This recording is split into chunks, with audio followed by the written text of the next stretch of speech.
தலைமுறையின் நம்மால் முடியும் குழுவினர் சார்பாக நாகை மாவட்டம் மோகனூர் வடிகால் பாசன வாய்க்காலை தூர்வாரி கரையை பலப்படுத்தும் பணி 18வது நாளாக நடைபெற்றது.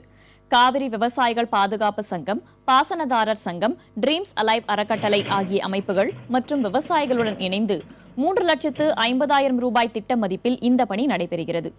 15 வருடங்களாக தூர்வாரப்படாத இந்த பாசன வாய்க்கால் தூர்வாரப்படுவதால் செண்பகபுரம், ராமஞ்சேரி, மோகனூர், இறையான்குடி, கரிசங்கார்குடி ஆகிய கிராமங்கள் பயன்பெறும் என்று விவசாயிகள் தரப்பில் தெரிவிக்கப்பட்டுள்ளது.